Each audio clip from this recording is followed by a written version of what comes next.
நீங்கள் மோட்டர் மோகன் மாதிரி சவுண்டு விடாமல் மௌனராக மோகன் மாதிரி அமைதியாக தூங்கணுமா? இந்த ட்ரிக்கை ட்ரை பண்ணி பாருங்கள். முதல்ல கொரட்டை எப்படி வருதுன்னு பார்ப்போம். நம்ம தூங்கும்போது நம்ம நாக்கும் இன்னர் பேலட், அதாவது அன்னமும் ரிலாக்ஸ் ஸ்டேட்டில் இருக்கும். அப்படி இருக்கும்போது லங்ஸுக்கு போகிற மூச்சு காற்றை தடுத்துரும். ஸோ நம்மளால் ப்ராப்பராக மூச்சு விட முடியாது. அதனால் நம்ம பிரெயின் என்ன பண்ணுன்னா, அன்னத்தையும் நாக்கையும் ரிலாக்ஸ்டாக வச்சுக்கிறதுக்காக வாய் வழியாக மூச்சு விட ஆரம்பிக்கும். அப்படி மூச்சு விடும்போது நம்ம அன்னமும் நாக்கும் ஏற்படுத்துகிற வைப்ரேஷன்ஸ் தான் கொரட்டை. இந்த கொரட்டையை கண்ட்ரோல் பண்ணுறதுக்கு நான் முன்னாடியே சொன்ன மாதிரி ஒரு ட்ரிக்கை யூஸ் பண்ணலாம். அதுதான் மவுத் டேப்பிங். அதாவது நம்ம வாயை ஒரு டேப்பால் முடி வச்சுட்டு தூங்குறது.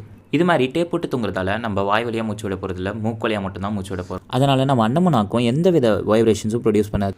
நிம்மதியாக சத்தமே இல்லாமல் தூங்கலாம். நல்லா இருந்து தூங்குங்கண்ணே. நீ வேலையை பார்ப்பா.